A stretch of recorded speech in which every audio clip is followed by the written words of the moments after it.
Everyone, myself Divyanshi Agarwal future star में आप सभी लोगों का वेलकम है। आज हम लेकर आए हैं अपने प्यारे प्यारे क्लास 12th के स्टूडेंट्स के लिए केमिस्ट्री का बायोमोलिक्यूल चैप्टर का न्यू टॉपिक ग्लूकोज। क्लास हमने प्रीवियस वीडियो में देखा था कि हमारे जो बायोमोलिक्यूल्स होते हैं वो क्या होती हैं, और हमने उसमें कार्बोहाइड्रेट्स के बारे में भी स्टडी करी थी, है ना। तो कार्बोहाइड्रेट ही होता है ये ग्लूकोज, ठीक है। तो ग्लूकोज के बारे में आज हम लोग स्टडी करने वाले हैं। कार्बोहाइड्रेट का एक एग्जाम्पल है ग्लूकोज, जिसके बारे में आज हम लोग यहाँ पर पढ़ने वाले हैं, ठीक है। तो सबसे पहले बात करते हैं ग्लूकोज क्या है। ग्लूकोज एक कार्बोहाइड्रेट होता है, और ये कैसे टाइप का कार्बोहाइड्रेट होता है, ठीक है। जो हमारा ग्लूकोज है कैसे टाइप का कार्बोहाइड्रेट होता है, मोनोसैक्राइड। हमने डिस्कस करे थे ना कि कार्बोहाइड्रेट्स के कौन कौन से टाइप होते हैं। तो जो हमारा ये ग्लूकोज है ये कार्बोहाइड्रेट होता है, और कौन सा कार्बोहाइड्रेट होता है, मोनोसैक्राइड कार्बोहाइड्रेट होता है। गॉट इट, समझ में आ गई बात। तो क्या होता है ये मोनोसैक्राइड कार्बोहाइड्रेट होता है हमारा ग्लूकोज। Got it. नेक्स्ट बात करते हैं, ये जो ग्लूकोज है हम इसको ग्रेप शुगर भी बोलते हैं। क्या बोलते हैं ग्लूकोज को? It is also known as grape sugar. क्या बोलते हैं? ग्रेप शुगर कहते हैं हम ग्लूकोज को। और क्या पढ़ा है हमने? ग्लूकोज को हम डेक्सट्रोज भी बोलते हैं। क्या बोलते हैं? Dextrose. It is also known as dextrose. अब आप कहोगे मैम आपने कहा इसको डेक्सट्रोज भी बोलते हैं, आपने कहा इसको ग्रेप शुगर भी बोलते हैं। तो एक तरीके से ग्लूकोज का जो एक कॉमन नेम होता है एक कॉमन लैंग्वेज में, उसे हम कहते हैं ग्रेप शुगर, ओके। और डेक्सट्रोज कब कहते हैं? जो केमिकली हमारे केमिस्ट्री के अकॉर्डिंग जो नेम है हमारे ग्लूकोज का वो होता है डेक्सट्रोज। हम इसको डेक्सट्रोज क्यों कहते हैं? क्योंकि ये ऑप्टिकली एक्टिव होता है डेक्स्ट्रोरोटेटरी आइसोमर्स में। आइसोमर के बारे में तो आप लोगों ने सभी ने स्टडी करी होगी ना। जी हाँ, तो ये वही आइसोमर की बात कर रहे हैं। Because it is an optically active, क्योंकि जो हमारा ग्लूकोज होता है ये ऑप्टिकली एक्टिव डेक्स्ट्रोरोटेटरी आइसोमर्स होता है। डेक्स्ट्रोरोटेटरी, लीवोरोटेटरी, ये सारे आइसोमर्स के बारे में आपने पढ़ा होगा ना। तो ये वही वाला आइसोमर होता है। समझ में आ गई बात। ये होता है हमारे ग्लूकोज के बारे में छोटी सी जानकारी। अब हम पढ़ते हैं जो ग्लूकोज है इसको बनाया कैसे जाए। हमने ये तो जान लिया कि ये होता क्या है। अब हम पढ़ेंगे कि ग्लूकोज को बनाते कैसे हैं, ठीक है भाई। Preparation of glucose. तो क्या होता है? सुक्रोज का नाम सभी ने सुना होगा। सुक्रोज क्या है? सुक्रोज हमारा डाइसैक्राइड कार्बोहाइड्रेट होता है। जब मैंने कार्बोहाइड्रेट के बारे में आपको पढ़ाया था इससे पहली वाली वीडियो में, उसमें मैंने इस नाम का जिक्र करा था सुक्रोज का, ठीक है। तो वही सुक्रोज है। हम सुक्रोज लेंगे C12H22O11 फॉर्मूला होता है हमारे सुक्रोज का। और क्या करेंगे, जब हम इस सुक्रोज का हाइड्रोलाइसिस करा देंगे, मैंने आपको ये बताया था ना कि इस तरीके से हमारी ग्लूकोज बनती है। इस केमिकल रिएक्शन का भी उस वीडियो में जिक्र हुआ था। तो यहाँ वो केमिकल रिएक्शन ही रखनी है और कुछ नहीं करना है। इस सुक्रोज का हाइड्रोलाइसिस कराएंगे तो हमें क्या चाहिए था? ग्लूकोज, और वो हमें मिल जाएगा। और साथ में हमें फ्रक्टोज भी मिल जाएगा।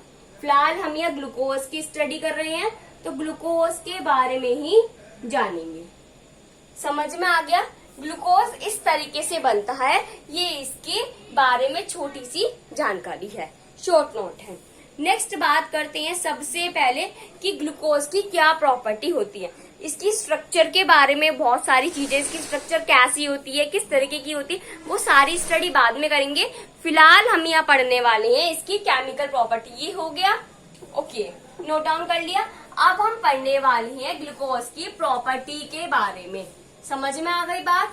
तो सबसे पहले आपको पता ही है, हम किसी भी चीज की प्रॉपर्टीज पढ़ते हैं तो उसमें दो रिएक्शन का नाम बहुत कॉमन आता है। एक है ऑक्सीडेशन और एक है रिडक्शन। ऑक्सीडेशन में क्या होता है? ऑक्सीजन का एडिशन, और रिडक्शन में क्या होता है? हाइड्रोजन का एडिशन। समझ में आ गई बात? तो पहली प्रॉपर्टी हम ऑक्सीडेशन के बारे में ही बात करेंगे। जो हमारी ऑक्सीडेशन होता है, किसी भी रिएक्शन में ऑक्सीडेशन रिएक्शन कराने के लिए हमें उसमें एजेंट्स की जरूरत होती है, और उन एजेंट्स को हम बोलते हैं ऑक्सीडाइजिंग एजेंट। और वो जो ऑक्सीडाइजिंग एजेंट है वो टू टाइप्स के होते हैं, एक होता है स्ट्रॉन्ग, एक होता है वीक, एक होता है हल्का, एक होता है भारी। अब अगर मैं क्या करूं, मैं ग्लूकोज की रिएक्शन, ग्लूकोज की स्ट्रक्चर मैंने इस तरीके से थोड़ा ओपन करके बना रही हूँ आपको एक्सप्लेन करने के लिए। CH2OH, CHOH का होल 4, CHOH का होल 4, CHO, ये है हमारे ग्लूकोज। ठीक है, अगर मैं क्या करूं, इस ग्लूकोज की रिएक्शन वीक ऑक्सीडाइजिंग एजेंट के साथ करा दूं। वीक ऑक्सीडाइजिंग एजेंट कौन सा है? Bromine water. ये कैसा ऑक्सीडाइजिंग एजेंट है? वीक ऑक्सीडाइजिंग एजेंट है। अगर मैं ग्लूकोज की रिएक्शन वीक ऑक्सीडाइजिंग एजेंट के साथ कराती हूँ तो ये बना देगा ग्लूकोनिक एसिड, CH2OH, CHOH का होल 4, COOH। ठीक है, इस तरीके की ये हमारी स्ट्रक्चर बन जाएगी। क्या हो रहा है इसके अंदर? ग्लूकोज के अंदर मैंने क्या करा, एक ऑक्सीजन और ऐड कर दिया, यूज करा है मैंने इसमें वीक ऑक्सीडाइजिंग एजेंट का, और इस तरीके से इस स्ट्रक्चर का नाम होगा gluconic acid. Got it? Next reaction पढ़ते हैं, ग्लूकोज ही ले लेते हैं क्योंकि ग्लूकोज की बात हो रही है तो ग्लूकोज ही लेंगे। ग्लूकोज है ये हमारा, ठीक है। अब इस ग्लूकोज में मैं ऐड कराने वाली हूँ स्ट्रॉन्ग ऑक्सीडाइजिंग एजेंट को। स्ट्रॉन्ग ऑक्सीडाइजिंग एजेंट कौन सा है? जैसे हमने ले लिया कंसंट्रेटेड HNO3। कौन सा ले लिया? Concentrated HNO3। ये हमारा स्ट्रॉन्ग ऑक्सीडाइजिंग एजेंट होता है। समझ में आ गई बात? अगर मैं ग्लूकोज में स्ट्रॉन्ग ऑक्सीडाइजिंग एजेंट डालती हूँ तो वो मेरा किस तरीके का प्रोडक्ट बनाएगा? COOH, CHOH का होल 4, COH। इसको बोलते हैं ग्लूकारिक एसिड। अगर मैं क्या करूं, सीधी सी बात है, जब स्ट्रॉन्ग ऑक्सीडाइजिंग एजेंट डल रहा है तो इसका मतलब ये है कि उसके अंदर ऑक्सीजन जो ऐड होगी वो ज्यादा मात्रा में ऐड होगी। समझ में आ गई बात? वीक ऑक्सीडाइजिंग एजेंट का मतलब क्या था कि एक ऑक्सीजन जुड़ रहा था, ठीक है। और स्ट्रॉन्ग का मतलब क्या है? ऑक्सीजन ज्यादा जुड़ेंगी। जब ऑक्सीजन ज्यादा जुड़ जाएगी तो ग्लूकोज की स्ट्रक्चर कुछ इस तरीके की होगी और उसका नेम होगा ग्लूकारिक एसिड। समझ में आ गया? ये होती है ऑक्सीडेशन रिडक्शन ऑफ ग्लूकोज। ठीक है, नेक्स्ट पढ़ते हैं रिडक्शन। ये थी ऑक्सीडेशन रिएक्शन ऑफ ग्लूकोज, मैंने रिडक्शन बोल दिया। ये है oxidation reaction of glucose. Okay, yes. Next पढ़ते हैं हम रिडक्शन के बारे में। रिडक्शन के बारे में सभी को ही पता है, सबसे कॉमन चीज कि रिडक्शन के अंदर हम हाइड्रोजन को जोड़ते हैं। अब अगर मैं ग्लूकोज में रिड्यूसिंग एजेंट डालकर, सीधी सी बात है, जब ग्लूकोज ले रही हूँ तो उसमें रिड्यूसिंग एजेंट भी तो होगा। मैंने क्या करा, ये ग्लूकोज ले लिया, ठीक है। स्ट्रक्चर ग्लूकोज की आपको क्लियर भी हो गई होगी थोड़ी सी, और इसकी एक्सप्लेनेशन मैं आपको बाद में दूंगी। फिलहाल आप इनकी प्रॉपर्टीज को समझो, क्योंकि हमें इनकी प्रॉपर्टीज समझनी बहुत जरूरी है, ठीक है। ये हो गया ग्लूकोज। क्या हो गया? ग्लूकोज।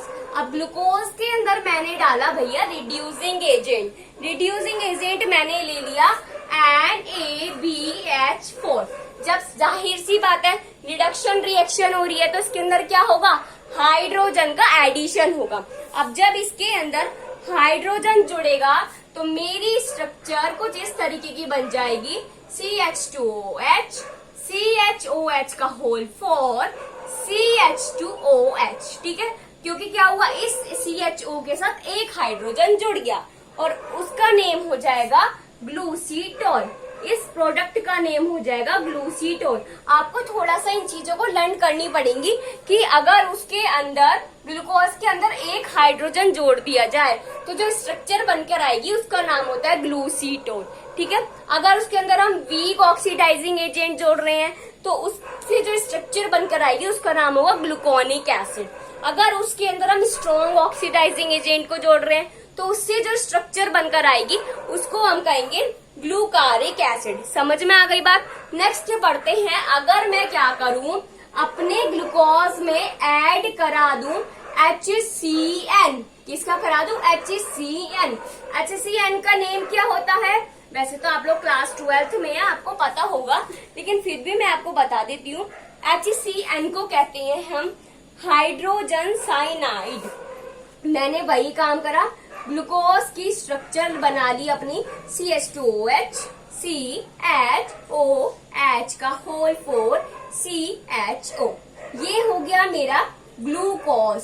और जब इस ग्लूकोज के अंदर मैं प्लस करूंगी हाइड्रोजन साइनाइड को, क्या बोलते हैं, मैं नेम नहीं लिख रही हूँ, आप लोग इस चीज को अपना आप भी कर सकते हैं इसलिए। ठीक है, हाइड्रोजन साइनाइड, तो ये बना देगा मेरी स्ट्रक्चर कैसी बनकर आएगी भाई, CH2OH, CHOH का होल 4, CH। अब इस वाले O की जगह क्या जुड़ जाएगा, एक तो CN ऐड हो जाएगा, एक OHO ऐड हो जाएगा और ये बना देगा ग्लूकोज साइनोहाइड्रिन। Glucose cyanohydrin. समझ में आ गई बात। हुआ क्या इसमें, जब मैंने ग्लूकोज में हाइड्रोजन साइनाइड को ऐड कराया तो ये जो ग्लूकोज की स्ट्रक्चर है, इसका ये जो CHO ग्रुप है ना, ये CHO ग्रुप कौन सा है, कार्बोनिल ग्रुप जो है, एल्डिहाइड ग्रुप जो है, इसमें ये जो O है ये डबल बॉन्ड O से के साथ होता है। इतनी बात तो आपको पता है। अगर किसी को इस एल्डिहाइड ग्रुप की जानकारी नहीं है तो मैंने एल्डिहाइड वाले चैप्टर के ऊपर वीडियो बना रखा है, वहां से जाकर अच्छे से स्टडी कर सकते हैं। फिलहाल इसको ग्लूकोज में समझना है हमें। तो जब ये जो डबल बॉन्ड O है, इसका जब एक बॉन्ड ब्रेक होगा तो HCN का एक हाइड्रोजन तो इस H के साथ जाकर जुड़ जाएगा और जो हमारा CN है वो इस कार्बन के साथ जाकर ऐड हो जाएगा और जो स्ट्रक्चर बनकर आएगी उसका नाम होगा ग्लूकोज साइनोहाइड्रिन। जब आप इनकी प्रैक्टिस करोगे तो आपको ये रिएक्शंस बहुत अच्छे से लर्न हो जाएंगी। ये दोनों रिएक्शन समझ में आ गई। ओके, स्क्रीनशॉट भी ले लिया भाई। चलो नेक्स्ट पढ़ते हैं, अगर मैं ग्लूकोज की रिएक्शन हाइड्रोक्सिल अमीन के साथ करा दूं। 4th नंबर की रिएक्शन है रिएक्शन विद हाइड्रोक्सिल अमीन। अगर मैं ग्लूकोज की रिएक्शन हाइड्रोक्सिल अमीन के साथ करा दूं, पहले ग्लूकोज की स्ट्रक्चर बना लूं, CH2OH, CHOH का होल 4, CHO। ये है मेरा ग्लूकोज। अब इसके अंदर मैंने भाई डाल दिया हाइड्रोक्सिल अमीन। हाइड्रोक्सिल अमीन का फॉर्मूला क्या होता है, NH2OH। हमने जब अमाइन एंड इट्स डेरिवेटिव्स पढ़े थे ना, तो उसमें हमने इसका जिक्र करा था, है ना। जिसने वीडियो देखी होगी उसको पता होगा, जिसने नहीं देखी होगी उसको तो पता ही नहीं होगा। अगर नहीं पता तो वहां से जाके जानकारी ले सकते हैं, क्योंकि आधी अधूरी जानकारी से पढ़ना बहुत बेकार है। ठीक है, तो ग्लूकोज की रिएक्शन जब मैं इस हाइड्रोक्सिल अमीन के साथ कराऊंगी तो हमारी स्ट्रक्चर क्या बनकर आएगी, CH2OH, CHOH का होल 4, CHNOH प्लस H2O और इस स्ट्रक्चर का नाम होगा ओजाइम। हुआ क्या इसमें, ये जो NH2OH है, ठीक है, ये जो NH2OH है, इसका जो हमारा क्या है, एक हाइड्रोजन है, NH2OH का एक हाइड्रोजन तो H के साथ जो जाकर जुड़ जाएगा OH बना लेगा। ठीक है, कैसे बनकर आएगी देखो, ये स्ट्रक्चर कुछ इस तरीके की होगी, OH ऐसे जुड़ जाएगा। अब ये जो N है ये इस कार्बन से जाकर ऐड हो जाएगा। ठीक है, और बचा क्या हमारा H2O, जो बचा भी एक O बचा, जो हमारा NH2OH है इसमें से सिर्फ क्या जा रहा है, हमारा NH जा रहा है। दो हाइड्रोजन और एक ऑक्सीजन तो जब भी बच रहे हैं वो हमारे वाटर की फॉर्म में बाहर निकल जाएंगे और हमारी स्ट्रक्चर बनकर आ जाएगी ऑक्साइन। जब आप खुद प्रैक्टिस करोगे ना, देखोगे कि किस तरीके से ये बनकर आ रही है, तो आपको ऑलरेडी समझ में आ जाएगा। एक बार फिर से बता रही हूँ, ये जो कार्बोनिल ग्रुप है, एल्डिहाइड ग्रुप ग्लूकोज का, इस पर जाकर हमारे NH2OH में से एक हाइड्रोजन और एक नाइट्रोजन जाकर जुड़ जाएंगे। किस तरीके से जुड़ेंगे, ऑक्सीजन के साथ तो हाइड्रोजन जाकर ऐड हो जाएगा और OH की फॉर्म में जुड़ जाएगा, और नाइट्रोजन डायरेक्ट कार्बन से जाकर ऐड हो जाएगी। समझ में आ गया आपको लोगों को। नेक्स्ट, ये थी हमारी केमिकल प्रॉपर्टीज ऑफ ग्लूकोज। ठीक है, अगर आपको कोई भी डाउट हो, मैंने आपको ग्लूकोज क्या होता है, गैस से बनता है, क्योंकि प्रिपरेशन ऑफ ग्लूकोज एक कॉमन एक यही है सबसे ज्यादा यूज होने वाली, जो आपके सिलेबस में सिर्फ उस पर फोकस करो, अनदर चीजों पर फोकस मत करो, टाइम वेस्ट है। और जो प्रॉपर्टीज थी हमारे ग्लूकोज की वो भी मैंने आपको एक्सप्लेन कर दिया। नेक्स्ट वीडियो में हम लोग देखेंगे कि ग्लूकोज की स्ट्रक्चर जो मैंने ये बनाई है इसको एक्सप्लेन करूंगी, और इसके बाद इसमें किस तरीके से कार्बोनिल ग्रुप ऐड है, किस तरीके से 6 कार्बन ऐड है, सारी चीजें हम लोग इसमें स्टडी करेंगे। ओके, अगर आपको फिलहाल इस टॉपिक में कोई भी डाउट हो तो आप लोग कमेंट सेक्शन में कमेंट कर सकते हैं। And thank you and have a nice day.